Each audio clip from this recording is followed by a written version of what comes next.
বাবারা ভাইরা মা বোনেরা আমার ইমাম হোসেনের কাফেলা অল্পটা রাস্তা গেছেন বাবা হযরতে সুগরা রাদিয়াল্লাহু তাআলা আনহা উনি বিছানায় শুয়ে শুয়ে বাবা দৃশ্যটা দেখতেছিল সুগরা থামতে পারলো না অন্তরটা ফেটে গেল রে বাবা 11 বছরের বাচ্চি মা বলে বিছানায় কেঁদে পড়লে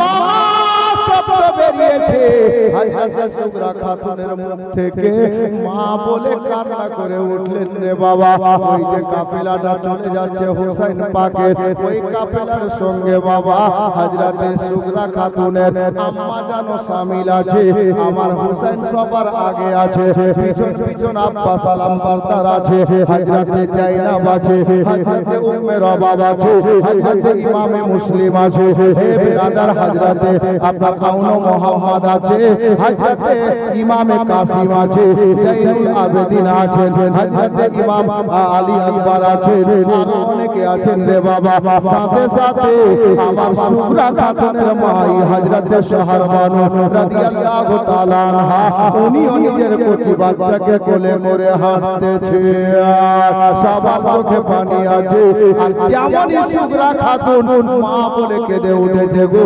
শব্দ কত দূর গেল জানি না তবে কিতাবের ভাষা বলছি গো কিতাবে লেখা আমার সুগরা খাতুনের মা বলে কান্নার শব্দ খানা গিয়ে লাগবি দোলা সুগরা খাতুনের মায়ের কানে পৌঁছে গেল বাবারা এমন কোন মা পৃথিবীতে আছে গো জওয়ান ভাইরা সিনায় হাত রেখে দেখো তো তুমি বিয়ের পরে মাকে খেতে দাও না মা শাক ভাত খাই তুমি মাংস ভাত খাও কিন্তু তোমাকে জ্বর হলে পাড়ার মানুষ কাঁদে পড়ে তোমার মা আল্লাহর কাছে দোয়া করে আল্লাহ ছেলেকে ভালো করো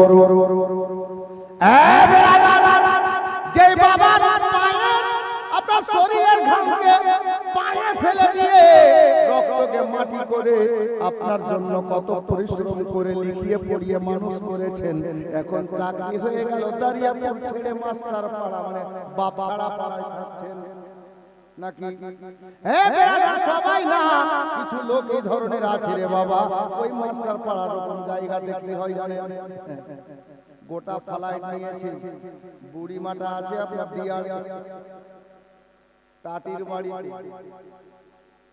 বুড়িমা 3 দিনের জন্য আসবে তো ম্যাডাম বলছে জায়গা নাই আর 8 দিন শ্বশুর শালা শালি এসে থাকে কোনো কথা নাই যেই বাবা যেই মা আপনাকে খেয়ে না খায় লিখিয়ে পড়িয়েছেন ওনার জন্য জায়গা হলো না আর চাকরি করছো মাস্টার পাড়ায় থাকছ আর বলছে এটা মাস্টার পাড়া আমি বলি ওটা বাপ ছাড়া পাড়া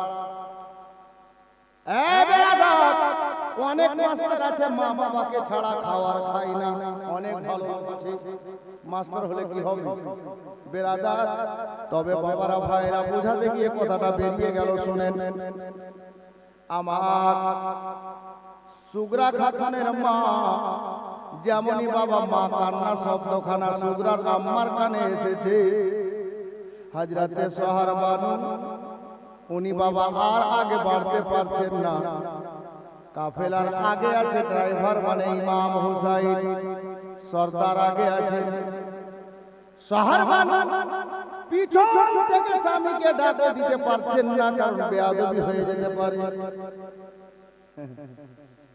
আর আমাদের মধ্যে কিছু মা বোন আছে দরকার পড়লে স্বামীর সিনাই চড়া আজান দিবে নাকি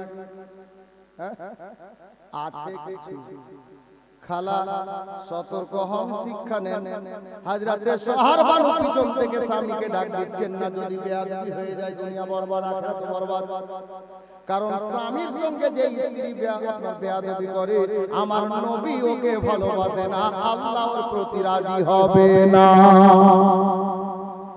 মা বোনেরা শাহরবানু কি করলেন বাবা স্বামীকে ডাক দিলেন না কি করছেন জানেন কোলে বাচ্চাটা নিয়ে 2-4 কদম তাড়াতাড়ি হাঁটলেন মানে জোরে হাঁটলেন আর সাইড দিয়ে গিয়ে আমার ইমাম হোসেনের সামনে দাঁড়িয়ে বলছেন হুজুর একটু দাঁড়ান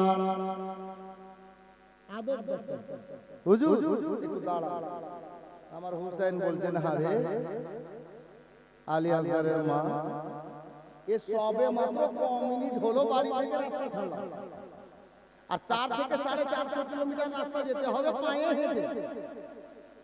এত লম্বা রাস্তা, আর বেরোতে তোর কাজ শুরু হয়ে গেল। দাঁড়ান, কি দরকার পড়ে গেল? কিছু ভুলে গেলি বাড়িতে? বলে না, কি লাগলো? দাঁড়াতে বলছেন, ঠিক আছে দাঁড়িয়ে গেলাম। বল কি লাগলো? স্বামী দাঁড়িয়ে গেছেন, স্ত্রী বলছেন যে কি লাগলো বলো দেখি, তুমি খাবার নেবে? বলে হুজুর না। কি লাগবে? টাকা পয়সা, নতুন শাড়ি? বলে না, কিচ্ছু লাগবে না হুজুর, আমি যেমন তেমন লোকের বেটি না, যেমন তেমন লোকের বেটি না, আমি হলাম একজন বাদশার বেটি, হযরতে সোহরবন রাব্বা, ইরান দেশের বাদশা। জি, ইরান দেশের বাদশার বেটি আমি। আমার বাবার কোনো কিছুর কম নাই, তবে হুজুর আপনার সঙ্গে বিয়ে হয়েছে, এটা আমার কিসমত, এটা আমার ভাগ্য। আপনার সঙ্গে বিয়ে হওয়ার পর বাড়িতে কোন দিন খাবার হয়েছে, কোন দিন হয়নি, আমি কিছুই বলিনি। আমার নতুন শাড়ি দরকার, আমি বলিনি। আজকে এটা পয়সা দরকার, আপনাকে জানতে দিইনি। কখন খেয়েছি, কখন পানি পান করে সময় পার করেছি, জানতে দিইনি। একটাই কারণ, যে আমি বাদশার বেটি হতে পারি। আমি ওই কথা ভুলে গেছি একটাই কারণে, যে আমি যেই লোকটার বিবি হতে পেরেছি, আমার স্বামী হলো জান্নাতি নওজওয়ানদের বাদশা। আমার বাবা দেশের বাদশা, কিন্তু আমার স্বামী হলো জান্নাতি নওজওয়ানদের বাদশা। আমি ওই কথা ভুলে গেছি, আমার মা আমার বাবার কথাগুলো ভুলে গেছি। তার কারণ হলো এটা, আমার বাবা ইরান দেশের শের হতে পারে, তবে আমার শ্বশুর বাবা, শ্বশুর আব্বা হলো আল্লাহর শের, শেরে খোদা। আমার বাবা, আমার মা ইরান দেশের বাদশা রানী হতে পারে, তবে আমার শাশুড়ি আম্মা হলেন জান্নাতি রমণীদের রানী, জান্নাত রানী। আমি সব কিছু ভুলে গেছি একটাই কারণে, যে আমি নবী বংশের বৌমা হতে পেরেছি। তাহলে কি লাগবে রে? সুগরার মা বলছে, হুজুর গো, আমার কিচ্ছুই লাগবে না। এই মুহূর্তে আপনি শুনলেন কিনা জানি না, আমরা যে ফুলের মতো বেটিটাকে, সুগরা খাতুনকে এই মদিনাতে রেখে চলে যাচ্ছি মক্কাতে, জানি না কখন ফিরবো। বেটিটার শারীরিক অবস্থা ভালো নয় হুজুর, জ্বরের মধ্যে পড়ে আছে। এই মুহূর্তে আমার কানে শব্দ এলো, আমার সুগরা মা বলে চিৎকার করে কেঁদে উঠেছে। আমি মায়ের কানে শব্দটা পৌঁছেছে, আমার দিলটা কেন তড়পাচ্ছে, আমার ভিতর ফেটে যাচ্ছে গো হুজুর। কেন রে বিবি? বলে জানি না, বেটির জ্বরটা বেশি হয়ে গেল নাকি, শরীরটা বেশি খারাপ হয়ে গেল নাকি। আমি মা হয়ে কোন মনে কোন প্রাণে বেটির কান্না শুনে আগে বাড়বো, কিন্তু হুজুর আমি যেতেও তো পারছি না। আপনি আমার মাথার তাজ, আপনার অর্ডার না পেলে আমার যাওয়া হবে না। হুজুর গো, আমি আপনার কাছে একটু সময় চাইছি, যদি একটু সময় দেন, আমি একবারের জন্য আমার বেটিটাকে ফিরে আবার দেখতে যেতাম। আদব শিখেন মা খালা বোনেরা, স্বামীর সঙ্গে কেমন কথা বলা দরকার বা উচিত। বিবিরে, যখন এই কথা আছে, আমিও তো কোনো মায়ের বেটা রে, মায়ের দিল কত নরম আমি হুসাইন জানি রে। হুজুর কিভাবে জানলেন? বলে বিবিরে, আমার বাবা গরিব মানুষ, নতুন জামা কিনতে পেরেছিলেন না ঈদের দিন। আমি ঈদের রাতে, সকালে ঈদ হবে রাতের বেলা, মাকে বলেছিলাম, মা জননী আমাদেরকে সান্ত্বনা দিয়ে রাতে বাড়িতে যা খাবার ছিল খাইয়েছিলেন, বিছানায় ঘুম পাড়িয়ে দিয়ে আমার জননী সারা রাত মদিনার মেয়েরা বিছানাতে ঘুমিয়েছিল রে, কিন্তু আমাদের মা আমাদের দুই ভাইয়ের জন্য সারা রাত মুসাল্লায় বসে আল্লাহর কাছে কেঁদে কেঁদে আল্লাহকে রাজি করিয়ে জান্নাত থেকে জামা মানিয়েছিলেন। বিবি, আমিও মায়ের বেটা রে, আর তুমিও হলে একজন মা রে। আমি জানি মায়ের দয়া কেমন হয়। যাও বিবি যাও, আমি অর্ডার দিলাম রে, যাও গিয়ে তুমি সুগরাকে একবার দেখে এসো। বেটি তো আমারও রে, আমার ভিতরটা কাটছে রে সুগরার মা, কিন্তু বাধ্য হয়েছি মদিনা ছাড়তে রে। যাও বেটিকে দেখে এসো বিবি যাও। কাফেলা দাঁড়িয়ে গেছে রে বাবা, আমার ইমাম হোসেন রাদিয়াল্লাহু তাআলা আনহু দাঁড়িয়ে গেছে। সুগরার মা যেমন ফিরে বাড়ির দিকে যেতে আরম্ভ করেছেন, 2-4 কদম গেছেন, হযরতে ইমাম হোসেন বলছে বিবি সুগরার মা দাঁড়িয়ে যা। আমাদের বিবি হলে শুনতো না, চলে যেত। ওটা হুসাইনের বিবি রে বাবা। জি দাঁড়িয়ে গেলেন। যেমনই দাঁড়িয়েছেন, সুগরা খাতুনের মা মনে মনে ভাবছে খোদা গো আর হয়তো যাওয়া হলো না, কারণ যা যেতে বলার পরে আবার দাঁড় করিয়ে দিলেন, তার মানে কোনো কারণ আছে, আর হয়তো যাওয়া হলো না। আমার সুগরা খাতুনের মাকে ইমাম হোসেন যেমনই দাঁড় করিয়েছেন, উনি বলছেন হুজুর কি হলো, আর কি যাব না? বলেন রে বিবি না, মানুষের কাছে যদি একটা ব্যাগ থাকে তাড়াতাড়ি হাঁটতে পারে না, একটা বস্তা নিয়ে মাথায় তাড়াতাড়ি চলা যায় না। একটা লোকের হাতে যদি একটা ব্যাগ দেন 5 কিলো ওজনের, আর একটা লোককে খালি হাঁটতে বলেন, দেখবেন ব্যাগওয়ালা পিছিয়ে যাবে, খালি লোকটা এগিয়ে যাবে। আমি উদাহরণ দিলাম এটা। আমার হোসেন বললেন বিবি রে, তোমার কোলে একটা বাচ্চা আছে, বাচ্চাকে নিয়ে যেও না, কারণ বাচ্চা কোলে করে তাড়াতাড়ি হাঁটা যাবে না। বাচ্চাটাকে আমি হুসাইনকে দিয়ে দাও রে, বেটাকে আমাকে দাও। তুমি খালি হাতে ঝটপট করে যাও, আর ঝটপট করে বেটিকে দেখে আবার ফিরে এসো। বহু লম্বা সফর আছে রে বিবি। বেটাকে দিলে হুসাইনের বিবি চলতে লাগলো। চলতে চলতে যেমনই গিয়ে বাড়ির দরজায় উঠেছেন, সুগরা খাতুন খুব খুশি। আম্মা আপনি আসলেন? হ্যাঁ বেটি আসলাম।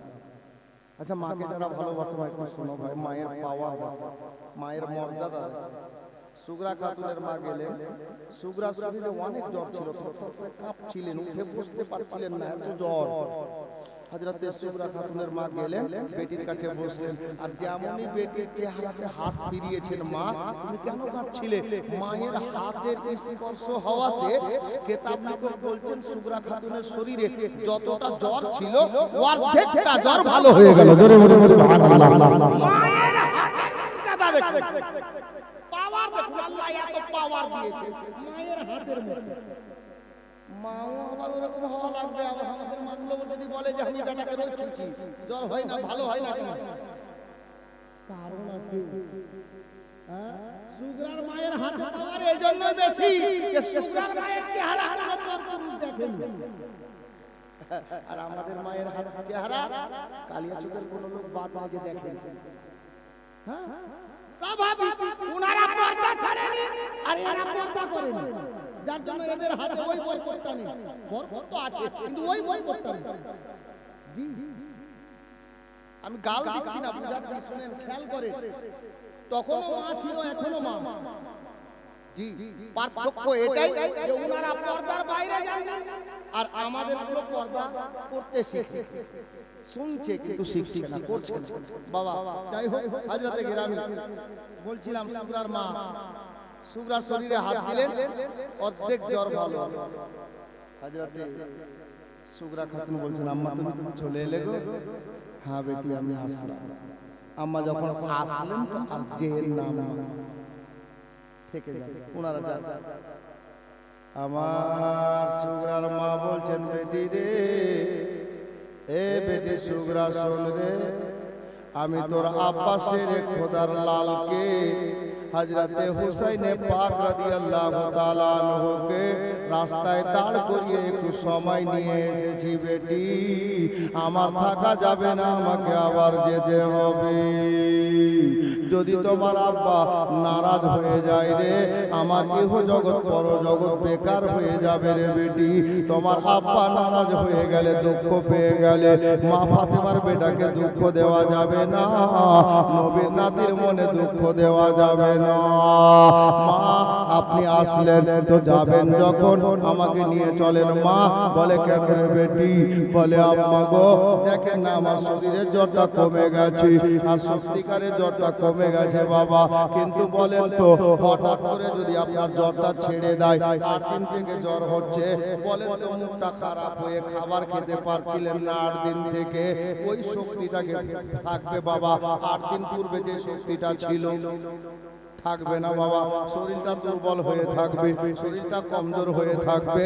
আমার সুগরা খাতুনকে ওনার মা বলছেন, ও বেটি সুগরা রে, তোমার জ্বর কমে গেছে বটে, তবে তোমার শরীরটা এখনো অসুস্থ আছে রে বেটি।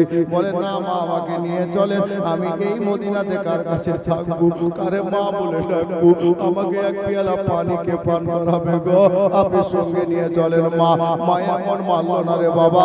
বেটিকে বাবা বিছানা থেকে উঠিয়ে বসালেন খাটের উপরে, যেমনই পিছন থেকে ঘাট থেকে হাতটা টানলেন সুগরার মা, দেখতে পাওয়া গেল সুগরা নিজেকে বসে থাকতে পারছে না, মনে হচ্ছে বিছানায় উল্টে যাবে। এ বেরাদার, আমার সুগরা খাতুনের মা আবার পিছনে হাত দিয়ে বেটিকে বিছানায় রেখে দিলেন আর বললেন, বেটি রে, ও বেটি সুগরা কাঁদিস না রে মা, আর তোর আব্বা হযরতে হুসাইন পাক রাদিয়াল্লাহু তাআলা আনহু উনি যে বলে গেছেন রে বেটি, যে মদিনা থেকে মক্কায় যাওয়ার পরে 2-1 সপ্তাহ পরে তোমার দাদা আলী আকবরকে পাঠিয়ে দেবে ঘোড়া নিয়ে, তুমি দাদার সঙ্গে জ্বরটা কমে গেলে তুমি আবার চলে আসবে মক্কাতে আমাদের নিকটে। এখন আর থাকতে বলিস না রে মা, আর তুই থেকে যা বেটি, আমি এবার যাই রে, তোমার আব্বা কষ্ট পাবে রে বেটি। এ বিরাদার, বেটিকে শুইয়ে দিলেন বাবা ওই আপনার কি বলে খাটের উপরে, হাত বুলিয়ে কপালে চুমা দিয়ে আমার ইমাম হোসেনের অর্ধাঙ্গিনী জীবন সঙ্গিনী হযরতে সুগরার জননী এবার চলতে চলতে ইমাম হোসেনের সঙ্গে বাবা শামিল হয়ে গেলেন। ও বাবারা ভাইরা, সোনার মদিনাকে আলবেদা জানিয়ে আমার হুসাইন ইবনে আলী রাদিয়াল্লাহু তাআলা আনহু ওই টুটা ফুটা কাফেলা নিয়ে আল্লাহু আকবার কবিরা মদিনা ছেড়ে চিরতরে চলে গেলেন মক্কার দিকে। বাবারা ভাইরা, মা বোনেরা গো, ইমাম হোসেনকে মদিনা থেকে মক্কা যেতে দেন, একটু তারিখটা শুনে নেন বাবা। আমার হুসাইন ইবনে আলী রাদিয়াল্লাহু তাআলা আনহু মদিনা ছাড়লেন কত তারিখে, কত হিজরিতে, কোন মাসে? আমি গত পরশুদিন প্রথম রাতে বলেছিলাম আমার হোসেনের জন্ম কোন মাসে বলেন তো? কোন মাসে বলেছিলাম? মনে নাই? মনে নাই? এই যে আমরা কেমন শুনছি ভাই, তাহলে বলেন কষ্ট করে বসে থেকে লাভ কি হলো? আমার হুসাইন ইবনে আলী রাদিয়াল্লাহু তাআলা আনহু রোজার আগের মাসটাতে জন্ম নিয়েছিলেন, ওটাকে বলে শাবান মাস। জি, এরকম করে আমরা বুঝিয়েছিলাম যে হালুয়া রুটি করার মাস। জি, যে মাসে হালুয়া রুটি আমরা শাবান মাসের 5 তারিখে আর 4 হিজরিতে আমার হুসাইন ইবনে আলী সোনার মদিনাতে ওনার জন্ম হয়েছে। 4 হিজরি 5 তারিখ শাবান মাস। এখন মদিনা ছাড়ছেন কত তারিখে জানেন? যেই মাসে ওনার জন্ম ওই মাসেই মদিনা ছাড়ছেন, যেটা শাবান মাস। শাবান মাসের 4 তারিখে, 1 তারিখ কমে গেল জন্ম তারিখ থেকে, 4 তারিখে 60 হিজরিতে আমার হুসাইন ইবনে আলী রাদিয়াল্লাহু তাআলা আনহু এই সোনার মদিনা থেকে বিদায় নিলেন, সোনার মদিনা থেকে মক্কা চলে গেলেন। সফর জারি আছে। আমার হুসাইন ইবনে আলী যে মদিনা ছেড়ে দিলেন, সকাল হতে না হতে মদিনাতে এলান হয়ে গেল কি জানেন? নবীর নাতি হুসাইন রাদিয়াল্লাহু তাআলা আনহু ইয়েজিদের হাতে হাত দিবেন না বলে, ইয়েজিদকে ইমাম মানবেন না বলে সোনার মদিনা ছেড়ে মক্কা চলে গেছে। এলান হয়ে গেল। হুসাইন ইবনে আলী রাদিয়াল্লাহু, আরে তুই বাড়ি যা রে,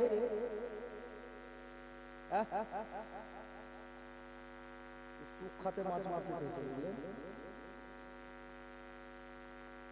বাড়ি চলে যাবে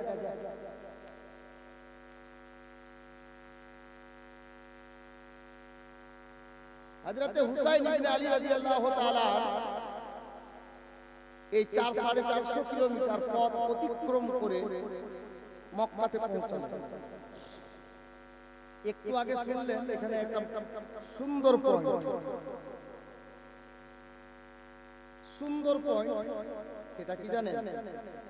মদিনাতে মায়ের কবর জিয়ারত করেছেন, ভাইয়ের কবর, বড় দাদার কবর, বোনের কবর, নানির কবর, নবীর দিওয়ানা দিওয়ানিদের কবর জান্নাতুল বাকি কবরস্থানে। আচ্ছা বলেন তো, কোরআন নাজিল হয়েছে মক্কাতে আর মদিনাতে, একটা ভলান্টিয়ার যাও ওই বাচ্চাদেরকে বলো যে তোরা বাড়ি যাবা, আর না হলে কথা বলতে একটু আস্তে কথা বলতে বলো, রাখবে না, ছোট বাচ্চা আছে। যাই হোক, তো ইনাদের কবর জিয়ারত করে উনি বেরিয়েছেন।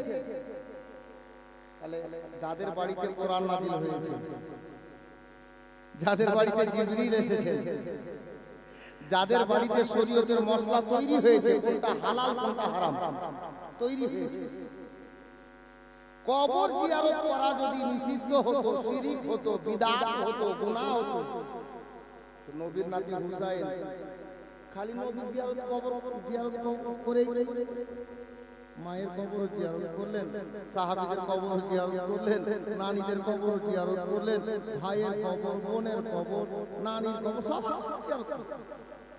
তাহলে বোঝা গেল কি, নানার হোক আর নানির হোক, দাদার হোক আর দাদির হোক, ভাইয়ের হোক আর বোনের হোক, এবং নবীর কোন দিওয়ানা দিওয়ানির হোক, কবর জিয়ারত করা শিরক ও বিদআত নয়, বরঞ্চ কবর জিয়ারত করা নবীর নাতি হুসাইনের সুন্নাত। জোরে বলুন সুবহানাল্লাহ। কবর জিয়ারত করা নবীর নাতি হুসাইনের সুন্নাত। জি, হুসাইন কবর জিয়ারত করে বেরিয়ে গেলেন মক্কা। আর মক্কা শরীফে গিয়ে ব্যাডিং পত্র রেখে দিয়ে যখন পৌঁছে গেলে, ব্যাডিং পত্র রেখে দিয়ে উনি সর্বপ্রথমে যাচ্ছেন একটা কবরস্থানে। হাজী সাহেব যারা আছেন দেখে এসেছেন, জিয়ারত করে এসেছেন। ওই কবরস্থানটার নাম হলো জান্নাতুল মাআলা। ওই জান্নাতুল মাআলা কবরস্থান হারাম শরীফ থেকে খুব বেশি হলে গেলে 100 কিলোমিটার হবে, পায়ে 100 কিলোমিটার, অল্প রাস্তা। তো ওই কবরস্থান গেলেন হাঁটতে হাঁটতে। রাস্তা কোনটা চিহ্নর জন্য আপনাদেরকে বলে দিচ্ছি, কেউ কখনো যাবে উমরা হজে বা হজে, সুবিধা হবে আপনার। নবী পাকের জন্মস্থানটা থাকবে আপনার ডান হাতে, আর কাবা ঘর বাম হাতে থাকবে। সহজ কথা, নবী পাকের জন্মস্থান যেটা, ওটা বর্তমানে লাইব্রেরি করা আছে। ওই জায়গাটাকে, পাক জায়গাকে আপনি ওখানে যাবেন, ডান হাতে থেকে গেল নবী পাকের জন্মস্থানের জায়গাটা, আর বাম হাতে সর্বপ্রথমে আপনি পাবেন আবু জেহেল নালায়েকের বাড়ি, টয়লেট, বাথরুম, পায়খানা, আপনার ছাপখানা বাম হাতে। ডান হাতে নবী পাকের জন্মস্থান, আর সোজা মাঝখান দিয়ে আপনি হেঁটে চলে গেলেন। মোটামুটি 4 মিনিট হাঁটার পরে দেখবেন একটা ওভার ব্যারিজের নিচে দিয়ে সোজা ফিরিয়ে, ডানে বামে না, সোজাই চলে গেলেন। মোটামুটি 2-3 মিনিট আর যাওয়ার পরে একটা ত্রিমোহনী রাস্তা আছে, 3 দিকে রোডটা আছে, ওখানে দেখবেন বিশাল গ্রিল দিয়ে ঘিরা আছে জান্নাতুল মাআলা কবরস্থান। ওই 100 কিলোমিটার টোটাল রাস্তা হবে এখান থেকে। তো হারাম শরীফ থেকে, এখান থেকে বলতে দাঁড়িয়াপুর থেকে আবার ভাবিয়েন না, ধারণেওয়ালা অনেক আছে ভাই, বুঝলেন, এই জন্য বললাম।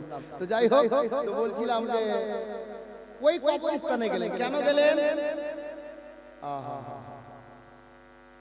আমার নবীর নাতি হুসাইন রাদিয়াল্লাহু তাআলা আনহু এবার চলে গেলেন বাবা ওই কবরস্থানে, এই কারণে যে মদিনাতে রেখে গেলেন নিজের নানা জানের কবর, আর মক্কায় গিয়ে পেয়ে গেলেন নিজের আপন নানির কবর, হযরতে মা খাদিজাতুল কুবরা মা ফাতেমার আম্মা জানের কবর। ওটাই মা ফাতেমার নিজের মা বাবা, আর আমার হুসাইন পাকের নিজের নানি। ওখানে নানির কবর আছে, এদিকে মক্কাতে মদিনাতে নানার কবর ছেড়ে গেলেন, মক্কায় গিয়ে নানির কবর পেয়ে গেলেন। আমার হুসাইন ইবনে আলী সর্বপ্রথমে নানির কবরের কাছে গিয়ে দাঁড়ালেন, নানিকে সালাম জানালেন, নানিকে সালাম জানিয়ে কবর জিয়ারত করে তারপর ফিরে মক্কাতে আসলেন। এ বেরাদার বাবারা ভাইয়েরা, মক্কা নগরীতে এলান হয়ে গেল আমার নবীর বেশ কিছু পুরাতন সাহাবী বয়স্ক লোক বেঁচে ছিলেন বাবা। মা বোনেরা, বাবারা, ভাইরা গো, তিনারা শুনে বড় খুশি হলেন, আনন্দে আনন্দিত হলেন। কেন আনন্দ হলেন জানেন? ওনারা বলছেন, আল্লাহ গো, আপনার হুকুমে 53 বছর বয়সে আমার মায়ার নবী হিজরত করে মক্কা ছেড়ে মদিনায় গেছেন, আর ফিরে আসেননি। মাঝে মধ্যে এসেছেন হজে বা উমরাতে, এমনি থাকার জন্য নবী ফিরে আসেননি। চিরতরে বিদায় নিয়ে কবরে আনোয়ারে মদিনাতে আরাম করছেন মায়ার নবী আমার। তবে আজকে আল্লাহু আকবার, এটা খুশির বিষয়। নবীকে আমরা তো আর দ্বিতীয়বার পাইনি গো, কিন্তু আজকে আমাদের কিসমতের ব্যাপার। আমার ওই নবীর প্রিয় নাতি হুসাইনকে পেয়ে গেলাম, যে হুসাইন মক্কায় থাকবে আর যাবেন না। আমাদের বড় ভালো হলো রে মক্কাবাসীরা, আমরা মায়ার নবীর নাতিকে ইমামে শহীদে আজমকে ইমামে হুসাইনকে আমরা নিজের ইমাম বানিয়ে 5 ওয়াক্তের নামাজ পড়বো, জুমার নামাজ পড়বো। বড় খুশি হলেন মক্কাবাসীর লোকেরা। এ বেরাদার, হুসাইন ইবনে আলী রাদিয়াল্লাহু তাআলা আনহু ওই আপনার মক্কা মুআজ্জামাতে নিজের জীবন যাপন আরম্ভ করে দিলেন। সবাই খুশি মক্কা বেরাদার, বাবা ভাইরা, মা বোনেরা, আমার হুসাইন ইবনে আলীকে মক্কাতে পৌঁছে দিলাম। এখন অনেক লোক আছে যে আজকে মায়ের দোয়া হবে, 10 টাকা দিলে নেবেন না, এরকম ব্যাপার নেই। কমিটি দুটো ছেলেকে বলবো একটু তাড়াতাড়ি হাঁটো, জি তাড়াতাড়ি হাঁটো। যে যা দেয় 10 টাকা 5 টাকা আছে, কমিটি ছেলে কেউ আছে এখানে? ওই নূর আলম আছো? একটু হাঁটো। দুটো ছেলে দুদিকে যাও, 10 টাকা 5 টাকা যে হয় হওয়ার জন্য, মা বাবার জন্য, দাদা দাদির জন্য, যা পারে ছেলেটার হাতে দিয়ে দেন। 10 টাকা 5 টাকা যত টাকা পারেন। এই বাবু ওরা ওই করতে করতে টাইম পায়, জানা সুবহানাল্লাহ।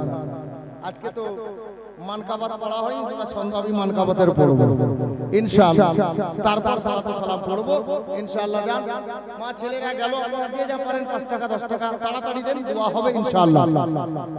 একবার দরুদ পড়ি, আল্লাহুম্মা সাল্লি আলা সাইয়্যিদিনা মাওলানা মুহাম্মদ ওয়া আলা আলি সাইয়্যিদিনা মাওলানা মুহাম্মদ ওয়া আলা আলি সাইয়্যিদিনা মাওলানা মুহাম্মদ সাল্লাল্লাহু তাআলা আলাইহি ওয়াসাল্লাম। হযরত গিরামি দুটি আশার দুটি ছন্দ, তাড়াতাড়ি হাঁটি, তাড়াতাড়ি করিও। হ্যাঁ, দুটি আশার আমি আমার প্রিয় মুর্শিদ হুজুর সৈয়দি মুর্শিদি সৈয়দ খাজা মাসরুর মিয়া কলিমি আলাইহি রাহমাত ওয়া রিদওয়ানের সামনে পড়ে দিয়ে সালাম পেশ করব। এই জন্যই কবি আপনার কি বলে, মুরাব্বিরা বলেছেন, সঙ্গ দোষে লোহা ভাসে। মুআজ্জাজ ও মুহতারাম, লোকটা ভালো বটে, লোকটা ভালো, ইমামটা ভালো, কিন্তু লোকটা গভর্নর হয়ে ইমাম হয়ে যে কুফাতে আছে, এই লোকটা ইয়েজিদের তরফ থেকে গভর্নর আছে। ইয়েজিদটা খারাপ, চরিত্র খারাপ, দুশ্চরিত্রের লোক, খারাপ ব্যবহারের লোক, যার জন্য কুফাবাসীর লোক মেন মাথা মতব্বর যারা, এরা বসে এক জায়গায় একটা মিটিং করলো। হ্যাঁ রে, আমরা তো 5 ওয়াক্তের নামাজে তো দূরের কথা, জুমার নামাজেও ওই আপনার কি বলে নওমান বিন বাসিরের পিছনে যাই না নামাজ পড়তে, এবং কি ঈদ আইন মানে দুই ঈদ, ঈদুল ফিত্র এবং ঈদুল আজহা বা বকরা ঈদ যাকে বলি, কোন ঈদে ওর পিছনে আমরা নামাজ পড়ি না। একটা কাজ কর না, আমরা তো ভালো ইমাম পাচ্ছিও না, শুনেছি নাকি ইয়াজিদকে মানবে না নিজের ইমাম বলে নবীর নাতি হুসাইন মদিনা ছেড়ে মক্কায় চলে এসেছেন। তো মক্কা থেকে কুফার দূরত্ব আমি তো ম্যাপ দেখিনি, তবে সর্বপ্রথম যখন মক্কা শরীফ গিয়েছিলাম একটা ড্রাইভার আমাকে বলেছিলেন যে মক্কা থেকে ইরাকের সরজমিন কারবালা, যেটা কারবালা দূরত্ব প্রায় 1200 কিলোমিটার প্লাস, 1200 কিলোমিটার। তার মানে ওই শহরটা কুফা শহরটা কিন্তু ওই ইরাকের কারবালার আশেপাশে কোথাও আছে, খুব একটা দূরে নেই, আশেপাশে। খুবই বেশি হলে 1300 কিলোমিটার কুফা মক্কা থেকে। আল্লাহ বেশি জানেন, হয়তো একটু বেশিও হতে পারে একটু কমও হতে পারে, আমি আনুমানিক বললাম। কুফাবাসীর লোক বলল যে একটা কাজ কর, নবীর নাতি হুসাইনকে একটা চিঠি লিখ, আমরা দাওয়াত করব, আর হুজুর যদি চলে আসেন না আমরা নওমান বিন বাসিরকে ছেড়ে দেব, উনি চলে আসলে আমরা সবাই মিলে নওমান বিন বাসিরকে কুফার লোকেরা সবাই মিলে তাড়িয়ে দেব, মুলকে শাম যেতে মজবুর করে দেব, বাধ্য করে দেব যে তোমাকে আমরা এখানে রাখবো না, তুমি আমাদের শহর ছেড়ে পালাও। কিন্তু নবীর নাতি হুসাইনকে দাওয়াত কর, উনি যদি চলে আসেন তো বড় ভালো হবে, আমরা 5 ওয়াক্তের নামাজও পড়বো ওনার পিছনে ইক্তেদা করে, আর জুমার নামাজও পড়বো, ঈদাইনও পড়বো, ওনার হাতে আমরা হাত দিয়ে মুরিদ হয়ে যাব, বিক্রি হয়ে যাব। কুফাবাসীর লোকের মেন লোকের বক্তব্য এটা। তারা বসলো সবাই মিলে, বসে একটা চিঠি লিখলো ইমাম হুসাইনকে। চিঠিটা লিখে যেমন চিঠি লিখতে হয়, হুজুর সর্বপ্রথমে আমাদের সালাম নেবেন, আপনার দোয়ায় আল্লাহর হুকুমে আমরা ভালো আছি, আশা করছি আপনিও আল্লাহর হুকুমে ভালো আছেন। হুজুর শুনেছে নাকি এই ঘটনা, আপনি মক্কায় চলে এসেছেন, তো আমরা এই ব্যাপার, আপনি আর মক্কাতে না থেকে আমাদের কুফাতে চলে আসেন, আপনার হাতে হাত দিয়ে আমরা মুরিদ হব, আর আপনার পিছনে আমরা ইক্তেদা করে নামাজে পাঞ্জেগানাও পড়বো, জুমাও পড়বো, ঈদাইনও পড়বো। তো হুজুর আপনি চলে আসেন, আপনাকে আমরা দাওয়াত করছি, নিমন্ত্রণও জানাচ্ছি। চিঠিটা লিখে, রোজার মাস ছিল, চিঠি লিখে পাঠিয়ে দিল মক্কাতে আমার ইমাম হুসেনের নিকটে। কত রোজাতে চিঠিটা গিয়ে পৌঁছালো কাশির মানে পিয়নের হাত দ্বারায়। চিঠিটা গিয়ে পৌঁছালো রোজার মাসের 10 রোজাতে রাতের বেলা, 10ই রমজান রাতের বেলায় আমার ইমাম হুসেনের নিকটে চিঠিটা পৌঁছে গেল। হুসাইনে পাক চিঠিটা নিলেন, নেওয়ার পর চিঠিটা উনি সবার সামনে আর খুললেন না, কারণ চিঠি পার্সোনাল জিনিস, কে কি বলেছেন ওটা পার্সোনালি দেখা উচিত। আপনি পড়তে জানেন না, আপনার জন্য আপনার ছেলে বা মেয়ে বা আর কেউ চিঠি পাঠিয়েছে, আপনি ওই লোকটার কাছে যান যে লোকটা আপনার চিঠি পড়ে আপনাকে শোনাবে, দ্বিতীয় অন্য কোনো লোককে জানাবে না, আপনার যার প্রতি ভরসা, এটা নিয়ম। তো ইমাম হুসেন কি করলেন, ওই চিঠিটাকে পার্সোনালে রাতের বেলায় ঘরের মধ্যে নিয়ে গেলেন, একা একা নির্জন জায়গায় উনি চিঠিটা খুললেন, দেখলেন, চিঠি পড়লেন। পড়ার পর চিঠিটাকে উনি চিরতে যাচ্ছিলেন, চিরে ফেলে দেব, কিন্তু হুসাইনে পাকের মাথায় আল্লাহ পাক একটা কথা জাগিয়ে দিলেন, হুসাইন চিঠিটা চিরিস না রে, হয় না হয় এই চিঠিটা একদিন কাজে আসবে, তো চিরে না ফেলা থেকে তুলে রাখো। এটা ওনার ব্রেনে আল্লাহ পাক দিয়ে দিলেন। আমার হুসাইনে পাক চিঠিটাকে কি করলেন, ঘরের মধ্যে কাউকে না বলে একটা লুকায়িত ব্যাগের মধ্যে, থলের মধ্যে ভরে রেখে দিলেন। 2-3 দিনের মধ্যে, খুতবাতে মুহররমের লেখক লিখছেন, 2 থেকে 3 দিনের মধ্যে আবার কুফাতে একটা দুটা না 53টা চিঠি আবার তৈরি, 53টা। এই 53টা চিঠি আবার 2-3 দিন পর আবার হুজুরের কাছে এসে হাজির। হুজুর সবটা চিঠি পড়লেন, দেখলেন, কোনো জবাব নেই, জবাব দিলেন না, আর গেলেনও না। অল্প দিনের মধ্যে প্রায় 150 খানা চিঠি, প্রায় চিঠি আসলো কোথায়, আমার হুসেনের নিকটে। আমার হুসাইনে পাক গেলেনও না, আর কোনো জবাবও দেননি। অবশেষে কুফার লোকের একটা চিঠি লিখল, মাথা মতাবর বসে চিঠি লিখলো। চিঠিতে কি লিখছে জানেন, ভাষা বলে বড় কড়া, লিখছেন, হুজুর আপনাকে আমরা অল্প দিনের মধ্যে অনেকগুলো চিঠি করেছি, পত্র পাঠিয়েছি, আপনি আসলেনও না, কোনো জবাবও দিলেন না। যাকে আমাদের দুঃখ নেই, তবে হুজুর জানেন আমরা যে লোকটার পিছনে নামাজ পড়ছি না, তার কারণ একটাই, যে লোকটা এজিদের তরফ থেকে গভর্নর আছে, এই জন্য আমাদের পছন্দ হয় না। আর এখন আপনাকে আমরা যে চিঠিটা লিখছি, এটা হলো শেষ চিঠি, এরপরে চিঠি আর আপনাকে আমরা লিখবো না, এটা শেষ চিঠি। কিন্তু হুজুর মনে রাখিয়েন, যদি আপনি না এলেন, আর কাল আমরা কিন্তু যতদিন বাঁচবো এর পিছনে 5 ওয়াক্তের নামাজও পড়বো না, ঈদের নামাজও পড়বো না, জুমার নামাজও পড়বো না। আর ইন্তেকালের পরে যেদিন হাসরের মাঠ কায়েম হবে, আল্লাহ যদি আমাদেরকে হাসরের মাঠে জিজ্ঞাসা করে, হ্যাঁ রে কুফার লোকেরা, বলতো তোরা জুমার নামাজ জামাতে পড়িসনি কেন, ঈদের নামাজে জামাতে যাসনি কেন? আমরা বলবো, আল্লাহ গো, ভালো ইমাম পাইনি বলে যাইনি। তো আল্লাহ যদি ফিরিয়ে জিজ্ঞেস করে, তো ইমাম কি তোদের বাড়িতে আসবে? খোঁজ করতে হবে, তোরা কি খোঁজ করেছিলিস?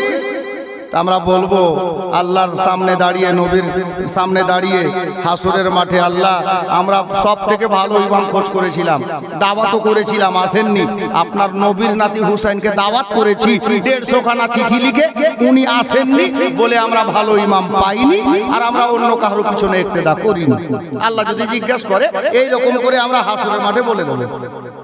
এটা শেষ চিঠি, ইতি লিখে হুজুর হুসাইনে পাকের নিকটে চিঠিটা বাবা পাঠিয়ে দেওয়া হলো। বাবা, ভাইরা, নওজওয়ান সঙ্গী সাথীরা গো, আমার হুসাইনে পাকের নিকটে যখন চিঠিটা চলে এলো, হুসাইন দেখে তো পায়ের তলা থেকে যেমন মাটি সরে যায়, ওই মতো মাটি সরে গেল। বেরাদার,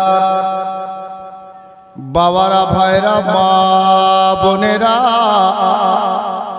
আমার হুসাইন ইবনে আলী রাদিয়াল্লাহু তাআলা আনহু ওই চিঠিটাকে পড়ার পরে বাবার মাথা কাজ করে না, আর দেরি করা যাবে না।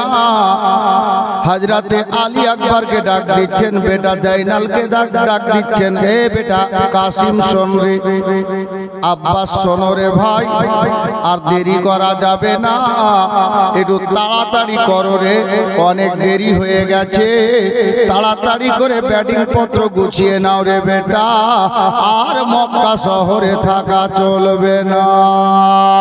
জিজ্ঞাসা করা হলো, হুজুর কেন গো, কোথায় যাবেন হুজুর, ব্যাপারটা কি? আমার হুসাইন ইবনে আলী বললেন, বেটা রে শোন রে, এই দেখ আমার হাতে চিঠি আছে রে বেটা, এই চিঠির উত্তর আমি পাঠাইনি রে বাবা, কিন্তু শেষ চিঠি যেটা এসেছে, এই চিঠি পড়ার পরে মাথা কাজ করে না, তাড়াতাড়ি ব্যাটিং পত্র গুছিয়ে নে বেটা, এবার আমরা মক্কা ছেড়ে চলে যাব কুফা শহরে। এই কথাটা এলান হয়ে গেল মক্কাতে। আমার নবীর নাতি মা ফাতেমার বেটা হযরতে মুশকিল কুসার নূরে নাজার মাওলা আলীর লাডলা দুলারা এই মক্কা শরীফ ছেড়ে চলে যাবেন আপনার কুফাতে। বাবারা, ভাইরা, এদিকে সরদারের অর্ডার হলো, আমার ইমামে পাকের অর্ডার হলো, বাড়ির পরিবারের লোকেরা সবাই আপনার কি বলে নিজে নিজের ব্যাটিং পত্রগুলো গুছিয়ে নিয়েছেন বাবা। আর মক্কা নগরীতে খবর হয়ে গেছে গো যে নবীর নাতি হুসাইন আজকে চলে যাচ্ছেন মক্কা ছেড়ে। এ বাবারা, একটা দুটা করতে করতে আমার ইমাম হুসাইনের সামনে অনেক লোক হাজির হয়ে গেলেন। ওনাদের মধ্যে নবীর বেশ কিছু সাহাবী ছিলেন, বেঁচে বয়স্ক লোকেরা, ওই সাহাবারা ওনারা এসে বাবা দাঁড়িয়ে গেলেন, ওগো নবীর নাতি, ওগো হুসাইন ইবনে আলী, হুজুর আপনি কোথায় যাচ্ছেন হুজুর? বলে, বাবা রে, এ মক্কাবাসীরা শোনো রে, আমি এ মক্কাতে থাকবো না, চলে যাব কুফা শহরে। বলে, হুজুর কেন যাবেন, মক্কা কেন ছাড়বেন? আপনাকে আমরা মক্কা থেকে যেতে দেব না। কেন যেতে দেবে না গো? বলে, এজন্য যেতে দেব না হুজুর, ওই কুফা শহরের লোকেরা ভালো লোক নয় গো, ওরা সকালে এক কথা বলে আর সন্ধ্যা বেলায় আবার এক কথা বলে, এদের কথার কোনো মূল্য নাই, এরা লোককে ধোঁকা দিতে বড় ইস্পাত আছে। সকাল বেলা আপনাকে কথা দেবে আর রাত্রি বেলায় ধোকা দিয়ে দেবে। এই বেরাদার, আমার হুসাইন ইবনে আলী বললেন, মক্কাবাসীরা গো, তোমরা যতই বলো আমি হুসাইনকে তোমরা থামতে আর পারবে না। আমি হুসাইনকে কুফাতে যাওয়া লাগবে। বাবারা, ভাইয়েরা, মক্কাবাসীর লোকেরা বললেন, হুজুর আপনাকে কোনো মতে যেতে দেব না। যখন কোনো মতে যেতে দেব না, তারা বললেন, বাবা আমার হুসাইন বলছেন, বাবা রে, এই দেখো আমার হাতে একটা চিঠি আছে। আর ওই ব্যাগখানা এনে বাবা ঢেলে দিলেন। দেখো কতটা চিঠি আছে, একটা নয়, দুইটা নয়, প্রায় 150 খানা চিঠি এসেছে ওই আপনার কুফাবাসীর তরফ থেকে। আমি হুসাইন খামোশ ছিলাম, কাউকে জানতে দিনি রে।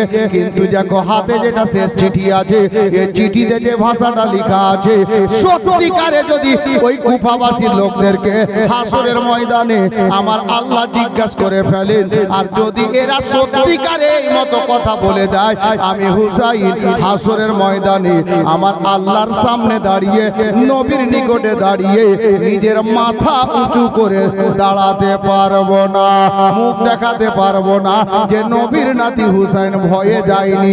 এ বেরাদার, বাবারা, ভাইয়েরা, ওই লোকগুলো বলছে, হুজুর কথা তো ঠিক, কথা তো ভালো, তবে কুফার লোকরা যে ভালো না।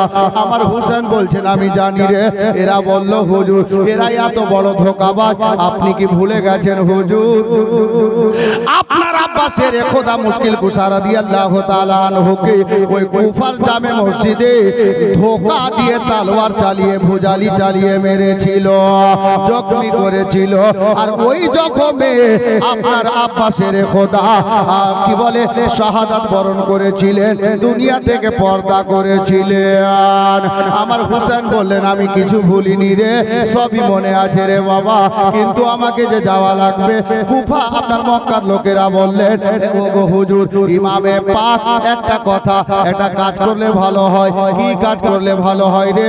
বলে, কথা হলো এই, আপনি না গিয়ে আপনার তরফ থেকে একটা, আপনার পরিবর্তে কোনো একটা লোককে পাঠিয়ে দেন। ওই লোকটা কুফাতে যাবে, 2-4 দিন কাটাবে, 5 দিন 1 সপ্তাহ কাটাবে, আর কুফার পরিবেশ দেখবে, আবহাওয়া দেখবে।